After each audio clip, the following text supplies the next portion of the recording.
Hello जी, good morning, जय माता दी। कैसे हैं आप सभी लोग? आई होप आप सभी लोग बहुत ही अच्छे होंगे और अपनी लाइफ को बहुत ही अच्छे से एंजॉय कर रहे होंगे।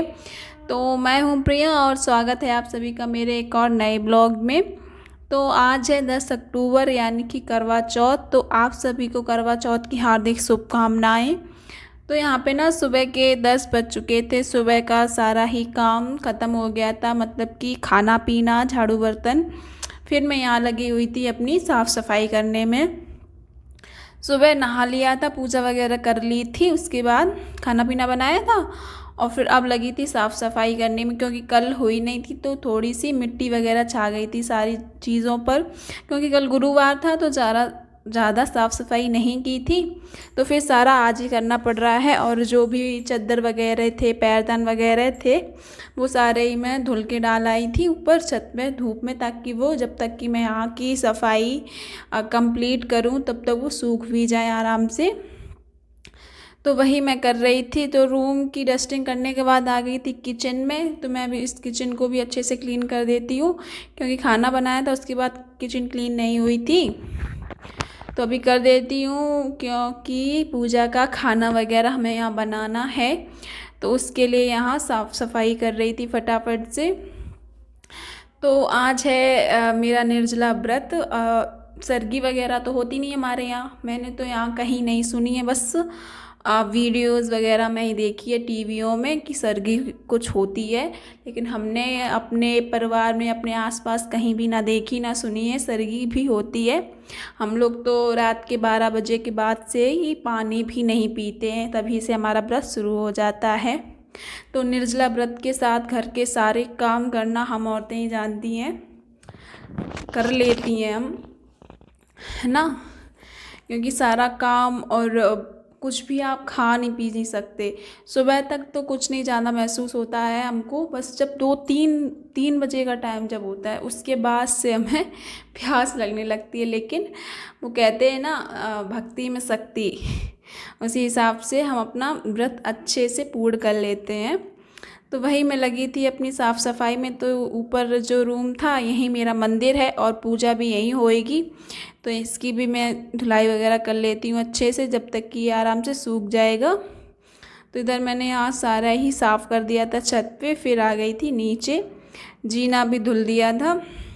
धूल मिट्टी इतनी हो जाती है, तो जीना खुला हुआ है तो जीने पे भी ज़्यादा होती है, हवा आती है ना, मिट्टी पत्ते वगैरह बाहर के जो खड़े हैं बबूर उसके। तो वही मैं इधर साफ़ कर रही थी, जीना भी हमारा हो गया था।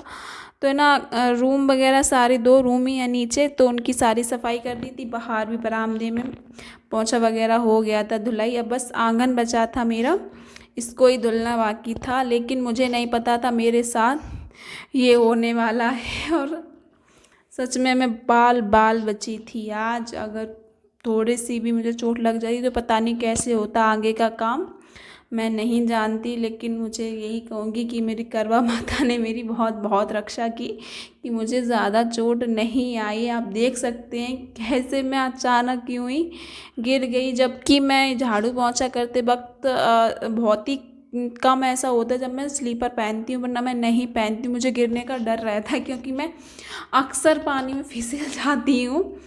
लेकिन थोड़ी बहुत तो खैर लग ही गई थी हाथ में और कमर में। फिर खैर चोट को इग्नोर किया मैंने और फिर अपने काम में दोबारा से लग गई थी, क्योंकि ये काम मुझे ही करना है, कोई और नहीं करने वाला है। अगर मैं छोड़ दूँगी यहीं पे तो यहीं ऐसा पड़ा रहेगा। ऐसा नहीं है कि अगर मैं छोड़ दूँ कोई और है वो कर लेगा, ऐसा बिल्कुल भी नहीं है। फिर जो भी पूजा में यूज़ होने वाले बर्तन वगैरह था, उनको भी मैंने धुल के धूप में रख दिया था और आ गई थी रूम में। यहाँ तो मेरा सारा काम ख़त्म हो चुका है। कपड़े वगैरह जितने भी धुले थे सारे ही तह बना के रख दिए हैं। जो भी ऊपर के काम थे नॉर्मली सारे ही ख़त्म हो चुके हैं। अब बस मैं जा रही हूँ फिर से नहाने, क्योंकि भीग गई हूँ बहुत ज़्यादा। तो नहा लूँगी, फिर उसके बाद खाना पीना का लगाऊँगी सिस्टम। तो इधर मैं आ गई थी नहा धो के। तो इधर है ना, सबसे पहले तो बेसन ही बनाऊँगी, क्योंकि इसमें ही जो है कि सबसे ज़्यादा टाइम लगता है ना। अच्छे से पक जाता है ना बेसन, थोड़ा टाइम लेके तो अच्छा लगता है, टेस्टी बन जाता है। तो इधर मैंने ना घोल तैयार कर लिया था बेसन का पकौड़ी के लिए। तो पकौड़ी में इसमें बेसन में मैंने थोड़ी सी वो डाल ली है, खाने वाला जो सोडा होता है ना, वो थोड़ा सा ही डाला है, चुटकी भर। इससे क्या ना कि ये सॉफ्ट रहते हैं, टाइट नहीं होते, क्योंकि इनमें कुछ पड़ता है नहीं। जैसे प्याज वगैरह कुछ डालो तो सॉफ्ट बने रहते हैं, इतने हार्ड नहीं होते हैं। बट है ना, ऐसे ही बनाते हैं तो ये हार्ड हो जाते हैं, तो इस वजह से थोड़ा सा डाल लिया था। इधर ये हमारे पकौड़े बन गए हैं। फिर हम इसी कढ़ाई में छौंक देंगे अपना बेसन। तो मट्ठे में मैंने बेसन घोल के रखा हुआ है, हींग का तड़का लगाएंगे। बहुत ही सिंपल तरीके से बनता है हमारे यहाँ, और करवा चौथ को ना पकौड़ी का ही बेसन बनता है मेरे यहाँ। और मेरे जो मायके में ना झार जो होती है, यही बेसन की पतली पतली होती है ना, उसका ही बनता है। और यहाँ पकौड़ियों का सबके यहाँ मतलब अलग अलग होता है रीति रिवाज। आप लोगों के यहाँ क्या बनता है करवा चौथ पर, मुझे ज़रूर बताइएगा। तो हमारे यहाँ तो बेसन बनना परमानेंट है, कुछ बने अथवा ना बने, बेसन चावल परमानेंट हैं, ये बनते ही हैं।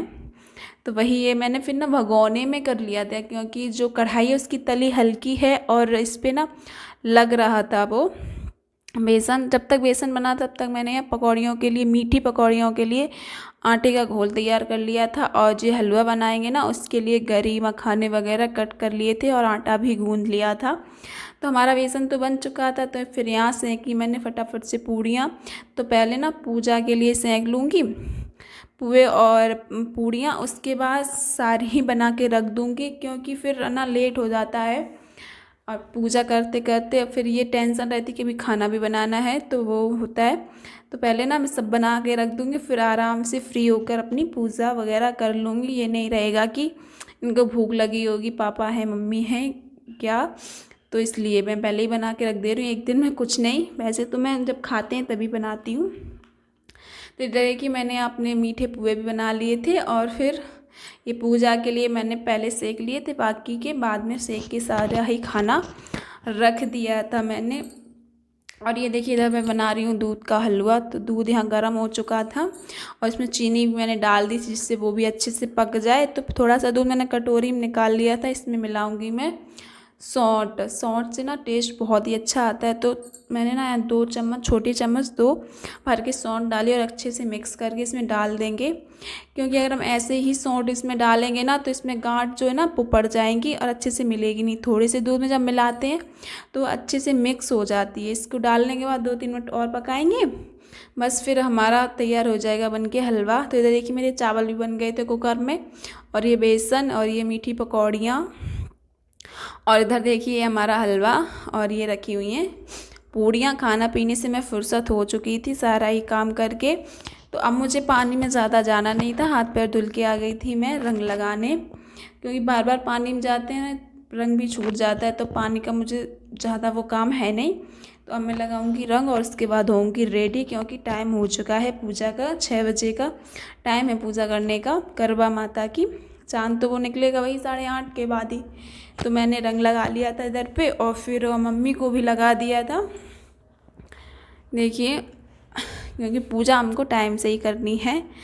और इधर देखिए मैं हो चुकी हूँ रेडी, आप लोग देख सकते हैं। तो ये वाली जो साड़ी मैंने आप लोगों को दिखाई थी, मैं शॉपिंग करके अभी लाई थी करवा चौथ के लिए, मैंने वही पहनी है। ब्लाउज जो मैंने खुद सिला था, ये देख सकते हैं आप, वही मैंने पहना हुआ है। और साथ में मैं ना चुन्नी भी ली है, ये मेरे शादी वाले लहंगे की चुनरी है। तो मेरा ये लुक आप लोगों को कैसा लगा वो ज़रूर कमेंट में बताना, मैं कैसी लग रही हूँ मेरी साड़ी। और मेरा जितना मतलब खुद से रेडी होना आता था उतना मैं हो गई थी, ज़्यादा कुछ आता नहीं है मेकअप करना वगैरह। तो बस तो है ना, आज मुझे मिला था ये करवा चौथ का गिफ्ट। आज नहीं, खैर मिला तो मुझे कल ही गया था। देखिए पतिदेव जी लाए थे मेरे लिए, आप लोग पहचान तो गए ही होंगे क्या है इसमें। इसमें है मांग टीका, जिसकी फरमाइश मैं पतिदेव से लगभग 1-1.5 साल पहले से ही कर रही हूँ, क्योंकि मुझे मांग टीका बहुत पसंद आता था। तो फाइनली उन्होंने ये मेरी विश कल पूरी कर ही दी। पहले उन्होंने इसलिए दे दिया ताकि मैं आज इसको पूजा के टाइम पहन सकूं। कल ये ले आए थे। तो बस यहाँ पे ना इसको पिन करके लगा लिया था मैंने, और आप लोग देख सकते हैं। बताना ज़रूर कैसा लगा ये गिफ्ट। मुझे तो बहुत अच्छा लगा था, और सच में बहुत खुश हुई थी मैं मांग टीका देख के। मुझे मतलब बहुत अच्छा लगा था, मैं आपको बता नहीं सकती अपनी खुशी। फिर मैं आ गई थी छत पे, जैसा कि मैंने आपको बताया था मेरी पूजा छत पे ही होती है, तो वहीं पे आ गई थी। इधर पे मैंने सारे ही विधि विधान से करवा माँ की पूजा को संपन्न किया था। जितना भी जो था उनका श्रृंगार, फल फ्रूट, मिठाई सब कुछ उन्हें अर्पित किया और सारे विधि विधान से उनकी पूजा को संपन्न किया था मैंने। और करवा माता से अखंड सुहाग का आशीर्वाद लिया। और मैं ये दुआ करती हूँ करवा माता से कि सभी मेरी बहनों को माता रानी अखंड सौभाग्य का वरदान दें। फिर है ना, माता रानी की पूजा करने के बाद उनकी कथा वगैरह भी मैंने पढ़ी थी सारी ही। 3-4 कथाएं थीं किताब में, तो मैंने सारी पढ़ी, उनकी आरती वगैरह करके अच्छे से विधि विधान से सारी माता की पूजा की। और ये त्यौहार ही हम लोगों को बहुत अच्छा लगता है। सच बताऊं तो सारे त्यौहार में से मुझे ना करवा चौथ ही बहुत पसंद है। आप लोगों को कौन सा त्यौहार पसंद है? तो ये देखिए चाँद निकल आया है फाइनली गाइस। 8:30 के ऊपर ही हो गया था टाइम, और वो इसका टाइम ही है 8:30 से पहले वो निकलता तो है नहीं। तो ये निकल आया था 8:30 बजे। तो मैं भी आ गई थी अपनी थाली वगैरह लेके चाँद की पूजा करने के लिए। तो इस त्यौहार की जो खुशी है वो अलग ही होती है। हम लोग मतलब ये एक ज़रिया है हम औरतों का अपने पति के प्रति जो प्रेम है हमारा उसको दर्शाने का, क्योंकि हम अपने पति की लंबी उम्र, आयु और उनकी तरक्की के लिए प्रार्थना तो हर रोज़ करते हैं, है ना। करते हैं कि नहीं करते हैं ना, सारी औरतें करती हैं। लेकिन ये बस एक ज़रिया है कि हम उनको दिखा सकते हैं कि हाँ, कि हम आपके लिए कुछ भी कर सकते हैं। हम निर्जला व्रत रह सकते हैं, कुछ खाए पिए घर का सारा काम करते हुए भी हम व्रत रह सकते हैं आपके लिए। तो मतलब कि हम आपके लिए कुछ भी कर सकते हैं, समय आने पर आपके लिए अपनी जान भी दे सकते हैं। बस इसी का ये प्रतीक है त्यौहार। तो ये त्यौहार मेरा तो बहुत अच्छा गया था। आप लोगों का कैसा मना? और ख़ास करके जब पति साथ होते हैं करवा चौथ पर, तो त्यौहार की खुशी दोगुनी हो जाती है। तो मेरे पति तो इस बार मेरे साथ ही थे। खैर एनिवर्सरी पे भले ही साथ ना हुए हों आज तक, लेकिन करवा चौथ मेरी एक भी ऐसी नहीं गई है अभी तक कि ये मेरे साथ ना हुए हों। तो मेरा तो यहाँ पर पूजा हो गई थी चाँद की भी, और पतिदेव जी की भी मैंने कर ली थी। फिर इन्होंने खुलवाया था मेरा व्रत। और बिट्टू इधर चक्कर काट रही थी, उसको ना पटाखे चाहिए थे, रखे हुए थे, उसको मिल नहीं रहे थे। उस वजह से ना ये बार बार चक्कर काट रही थी कि जल्दी दो, जल्दी चलो, जल्दी करो। इसी बात के लिए वो यहाँ घूम रही थी। फिर हम लोगों ने अपना व्रत तोड़ा, हम लोगों ने, मैंने व्रत खोल के फिर मैं गई नीचे। आ गए थे यहाँ पे। फिर मम्मी को भी मैंने यहाँ उनके श्रृंगार का सारा सामान दिया और उनसे भी आशीर्वाद लिया और अपनी व्रत को पूर्ण किया।